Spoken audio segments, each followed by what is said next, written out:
Good afternoon, ladies and gentlemen, and members of the media. My name is Eric Bacher. I'm the Associate AD for Athletic Communications here at the University of Virginia. And it's my pleasure to welcome everyone to another exciting day in UVA athletics. Just wanted to go over the schedule for today's events.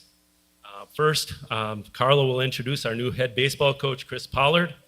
Second, we'll take a couple of photos with Coach Pollard and Carla, as well as President Ryan and Rector Robert Hardy. And then we'll open it up then for Coach Pollard to give an opening statement. We'll take questions from the media, and then Carla will be available for one-on-ones in an area off the podium. So it's my pleasure to turn it over to our leader, Director of Athletics, Carla Williams.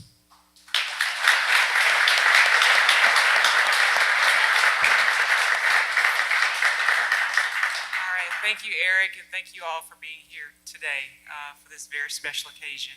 I want to start by thanking the Board of Visitors, Rector Hardy, and President Ryan for your support of Virginia athletics and throughout this process as well. So thank you. We've got a lot of fans, a lot of supporters in here. Without you guys, we would not be in the position to bring on board an exceptional leader in Coach Pollard. So thank you to our fans as well. I'd be remiss if I did not acknowledge the contributions of Coach O'Connor over the last 2 decades and what he's meant to this program, and his work has put us in this position to benefit today. Our staff takes a lot of pride in being of service to others, and I just want to acknowledge our staff that's responsible for supporting our baseball program. Many of them are here today. I especially want to recognize our staff responsible for Disharoon Park. They have put in countless hours and worked tirelessly to get this facility, this beautiful facility, where it is today for this occasion. So thank you to our staff as well. Last, before I introduce Coach, I want to acknowledge the outstanding character and leadership of our players. Current and incoming. They have been great throughout this process, which obviously could be a difficult process, but they have been great leaders, and we're very, very proud of them. So thank you to our players.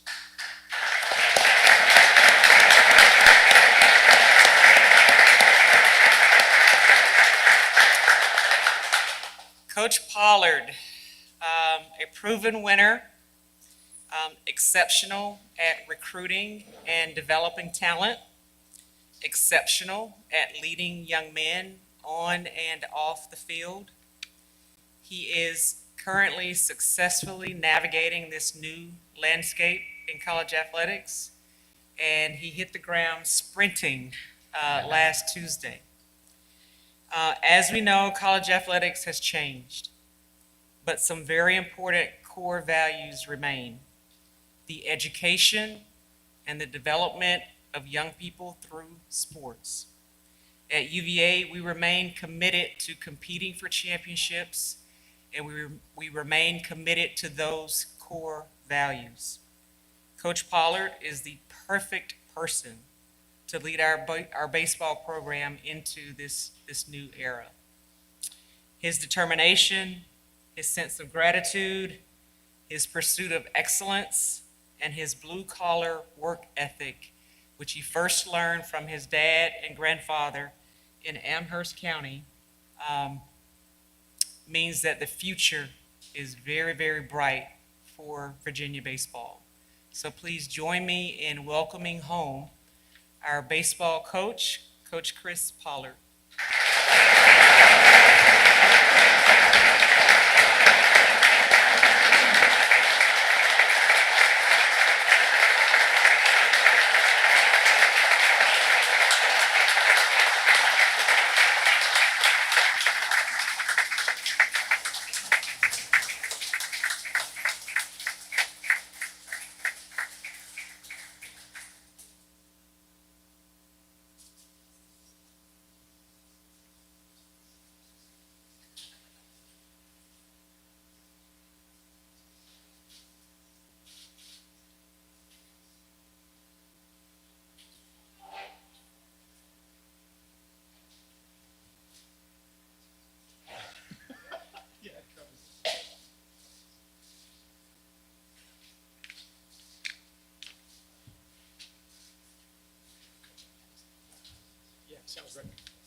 Welcome Coach Pollard back to the podium, and he'll make an opening statement, and then we'll take questions from the media. Coach.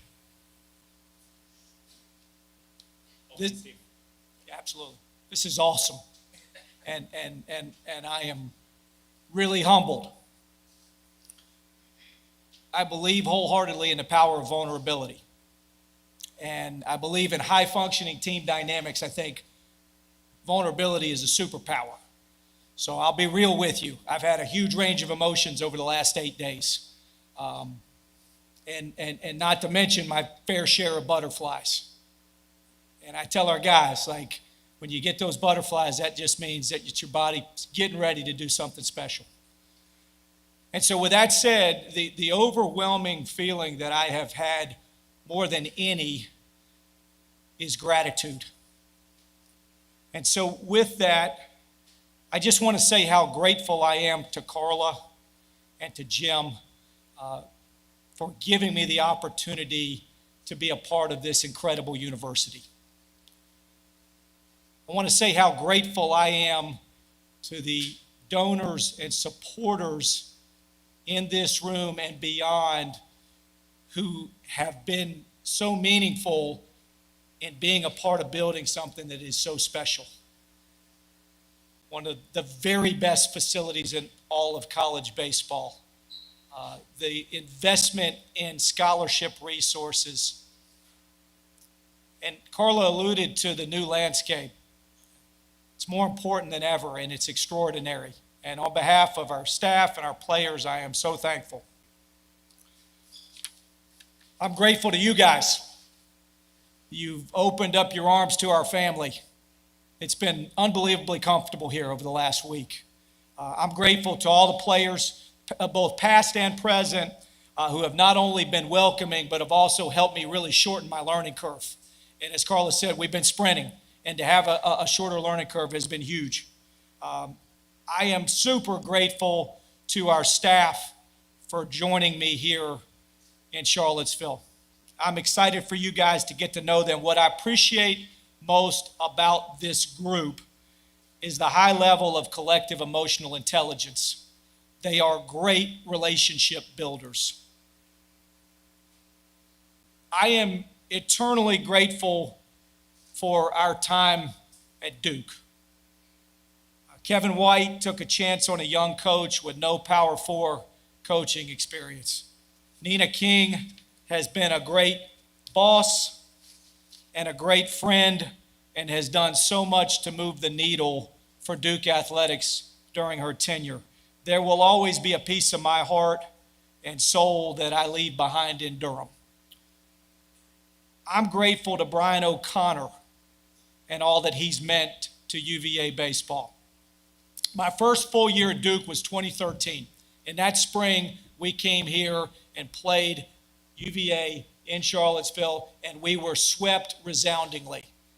And got home that Sunday night, and Stephanie said to me, and this is almost verbatim, "I'm not sure how you're ever going to compete with those guys."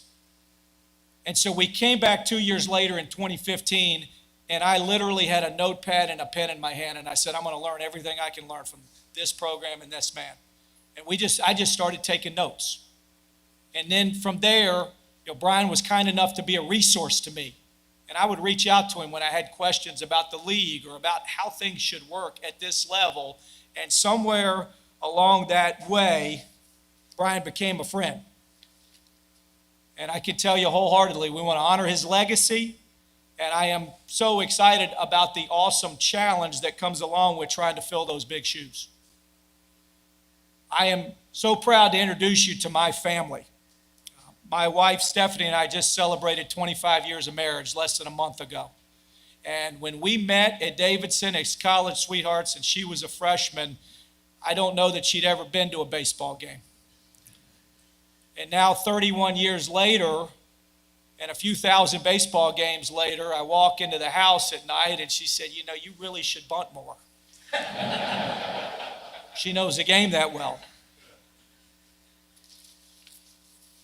I'm so proud to introduce you to my sons, Brady and Thomas. They're great ball players in their own right, but more importantly, they are wonderful people, and I am so proud of them. As you know, or most of you know, and I appreciate Carla referencing, this is a homecoming for me to Central Virginia. My mom and dad are here in attendance today. My dad worked for post offices around Central Virginia for 33 years to give me and my siblings opportunities that he didn't have. He's the hardest working person I know. I can promise you that I will bring that work ethic that I learned from watching him to the University of Virginia. Our teams will value work ethic. We call it the grind. Additionally, we will adopt a process-driven approach. Great process leads to great results. We will value servant leadership. We'll appreciate the importance of being a part of something that's bigger than ourselves. We'll be accountable for the energy that we show up with on a day-in, day-out basis. We want to work hard to be that same person day in and day out. We will weaponize gratitude in the fight against entitlement and self-pity. We will embrace a growth mindset. We'll lean into struggle and adversity, recognizing that's how real toughness and real resilience are created. And in building that culture, we'll compete for ACC championships. And when you compete for ACC championships, you put the program in a position to host regionals and super regionals and provide the most direct path to Omaha. We are so fired up. My family, our staff, our players, thank you for your support, and let's get to work.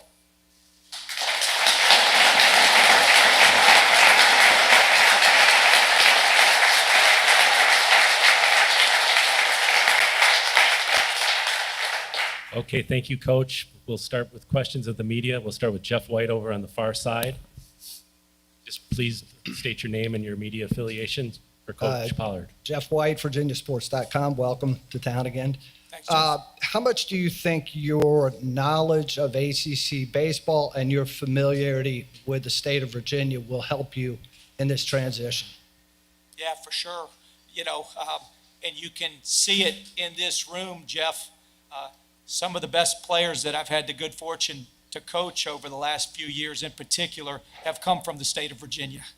And, that familiarity with the league, that familiarity with recruiting, that unique combination of great student and great baseball player, I think all those things lend themselves to us being able to hit the ground running. Greg, then Mike, and then Andrew.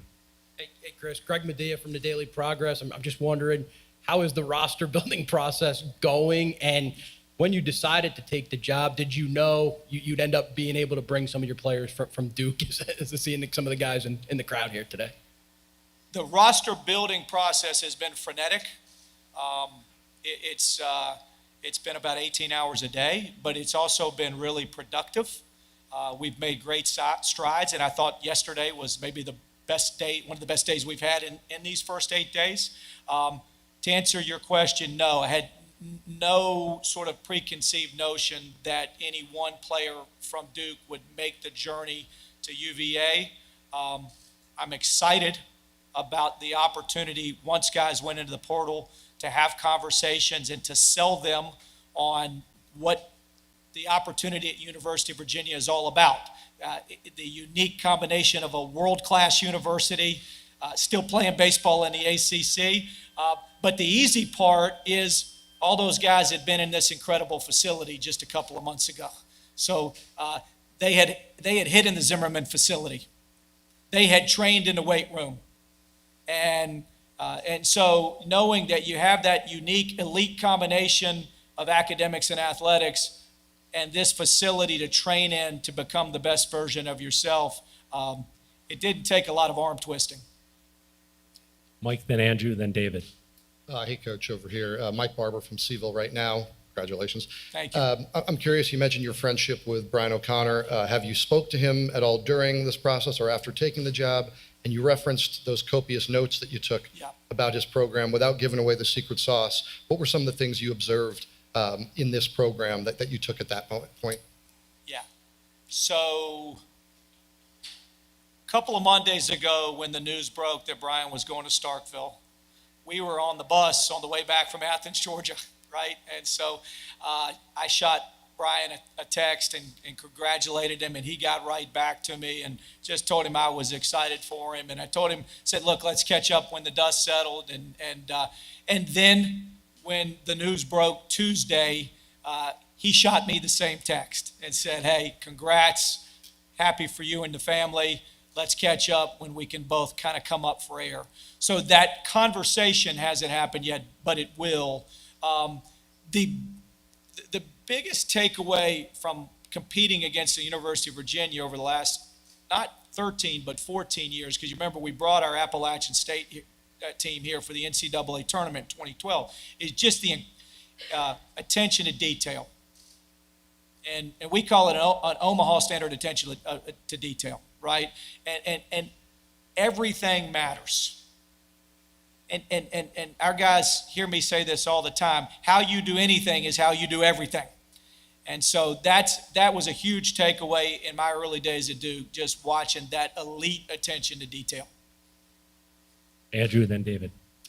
Yeah, Chris, Andrew Ramspacker from UVA today. You mentioned Zimmerman. You've mentioned, obviously, Brian O'Connor. You know, for 22 years, a lot of guys have come through here, have gone on the pros, have made names for themselves.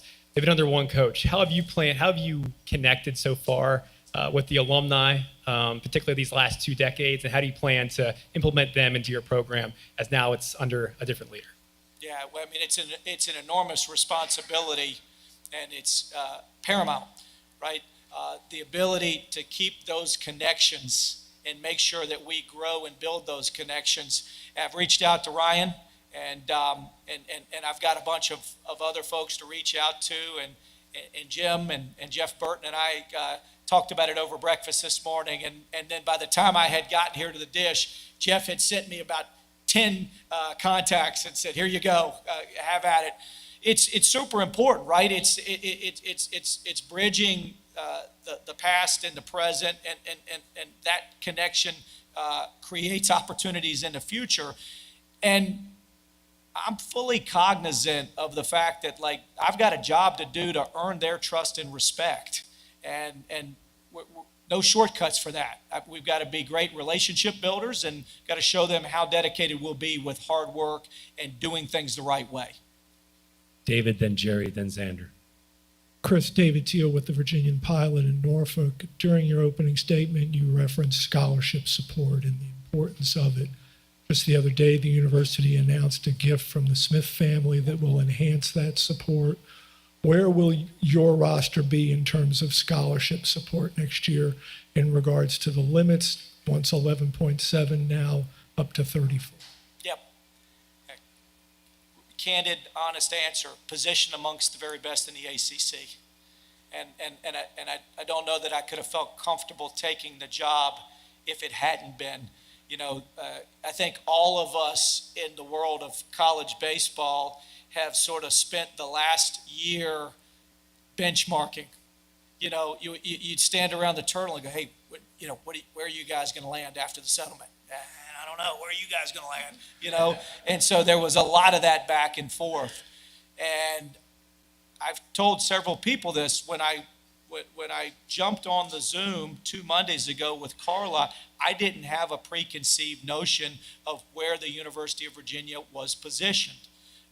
I just knew where I thought that the program needed to be positioned if they were going to continue to compete for ACC championships and be in a position to host regionals and super regionals. And so when we got on the Zoom, boy, it was exciting to hear all of the effort that has gone into building the scholarship resources so that we are in a position to compete at the tops of the conference. And it's a credit to Carla and all the work that she and Jim have done, but it's also a credit to everybody in this room that's invested in the program. Jerry, then Preston, and then Xander. Chris, JerryRatcliffe.com. I interviewed you back when you brought your Appalachian team up here. Yeah. And you told me then you had grown up a Virginia fan. What's your earliest remembrances of being a Virginia fan, and can you walk us through how that's been throughout your life, and does this make this your dream job come true? Without question. I was sharing earlier today that, that I grew up in the middle 80s watching Terry Holland coach Ralph Sampson. And, I can remember being at my grandmother's house and UVA getting bounced in the NCAA tournament, and they ran a little highlight montage on WSET, and I went and sat in the basement, and I was so disappointed because it got knocked out of the NCAA tournament. And then fast forward, when I went to Davidson as an athlete, Terry Holland was the AD, and it was an incredible. I still remember my dad and I being there on my official visit, and getting a chance to interact with Coach Holland. It's a full circle moment for me, and certainly my parents for sure. Preston. Yeah, Preston Will at thesaber.com. Coach, the natural flow with college athletics these days, when a coach leaves, a lot of that roster follows them. So a lot of guys from Virginia did jump in the transfer portal. What have those conversations been like with the guys from last year's team, some that hadn't jumped in the portal and some that have? Yeah. The first thing that these guys need to know is, I'm here to support them no matter what they decide to do. Whether they decide to return to the University of Virginia and continue their career here, or whether they feel like because of these changes they need to explore other opportunities, they still need to know that this department and this coaching staff is behind them and have their back. But I've been really clear about, hey, there's real opportunity here. One of the things that happens when you have these transitions is, for a lot of guys, it clears the path, right? And so, as one of the things we've talked about is I've had these individual conversations, both guys sit in my office here in the Dish, which has been really fun over the last week, but also talking with guys on the phone is what?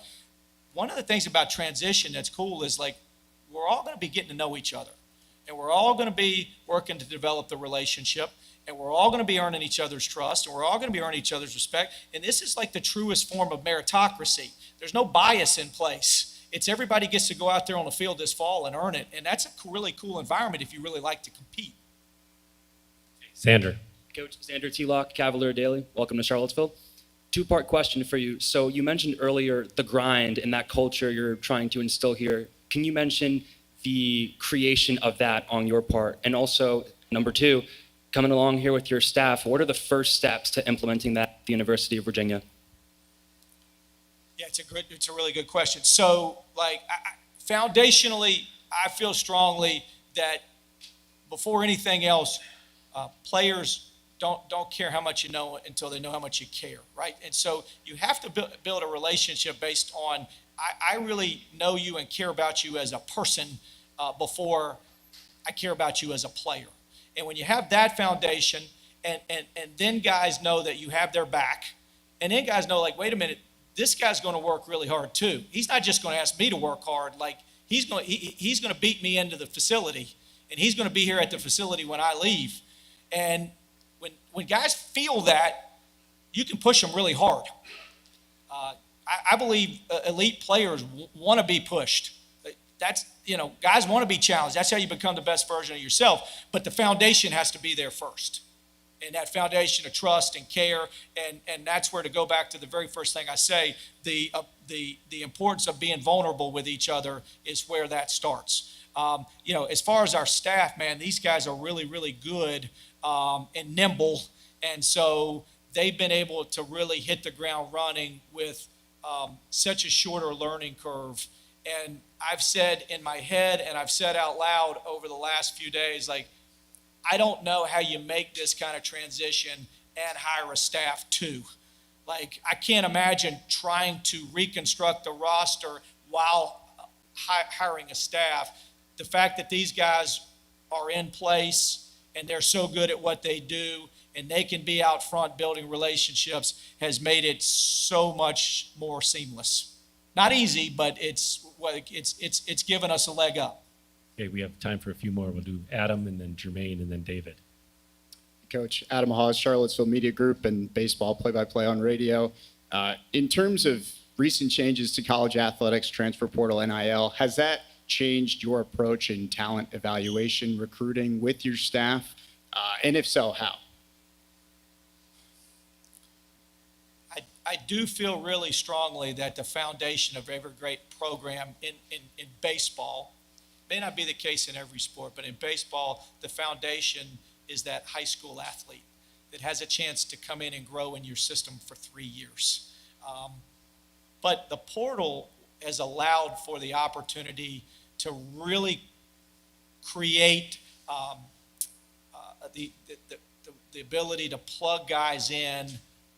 In our sport, you have more fluidity, not just because of transfer, because of the draft. And so it's allowed you to navigate the draft and the late date of the draft more seamlessly, right? Draft used to be in June, and then you had the rest of the summer to sort of react to it. Now the draft is in mid-July.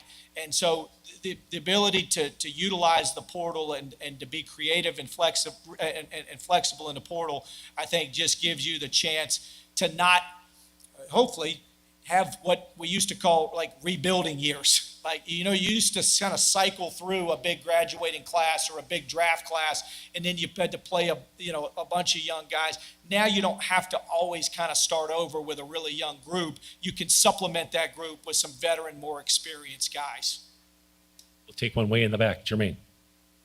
Coach Pollard, Jermaine Farrell, WFXR in Roanoke. Hope you're doing well, sir, and congratulations on becoming head coach. Got to ask you, growing up in Amherst, your time there in Central Virginia native, how you feel that those times there are preparing you for this moment right now as to be the new head baseball coach at UVA? Yeah, just the love that I have for this part of the world is a big part of it. First off, growing up in Central Virginia and driving to Charlottesville through Emerson, Nelson, and Albemarle County, it's one of the most beautiful places on the planet. And it's not hyperbole to say this. Steph and I would come up, visit family, and for years, the holiday gift was, hey, we'll keep the kids. You guys go up and have a weekend in Charlottesville or spend the night in Charlottesville. And so it grew our love of this incredible city. And, we've had conversation like, hey, when we think about where we might want to retire, like Charlottesville has always been on that short list. Not retiring, but thrilled to be here. And so just a genuine love for the area, genuine love for the community. Thomas and Brady and I are avid outdoorsmen. We like to fish. We like to kayak. Grew up floating so many of these rivers around here with my dad. And so, there's so many things to be excited about. Talked mountain biking with Jim this morning. And so, there's so many things about this community that we love. Far left, David. Chris, David's an educated, you worked at Duke, you're accustomed to elite academic institutions. At Duke, you developed quite a pipeline into the Ivy League for graduate transfers. Might we see that continue here at UVA, given the academic profile here? Well, the really cool thing at the University of Virginia is we have flexibility in various ways in the portal. And so, yes, to answer your question specifically, that grad transfer from that strong undergraduate background, whether it's an Ivy or wherever it might be, that positions a student athlete well to have success in a graduate program at a place like University of Virginia. Absolutely, those guys can be a good fit for us, but we also have some added flexibility to recruit undergraduate transfers that candidly we didn't have at Duke. And so we've got versatility in building a roster. Okay, final question we'll take from Greg in the middle. Yeah, kind of along those lines. How often did you guys at Duke run into Virginia on a recruiting trail, whether with a high school player, transfer player? How often, and do you expect to kind of recruit the same circles? Yeah, that's been part of the cool thing about reconnecting with some of these guys. Tommy Roldan and Bryson Moore, and I sat with Bryson and his mom and dad in my office yesterday, and I'm like, man, you're Duke people. I thought we were going to get you at Duke. We recruited that dude hard. But we've run in the same circles for a long time, and we've had some great recruiting battles over the years. And so I think our staff is well positioned to go out and identify the type of student athlete that's a great fit for this program, but also for this university. Okay, thanks very much, Coach, and thank you everyone for coming. Carla Williams will be available in a few moments off to the side here, and everyone have a good rest of your day. Thank you. Thanks.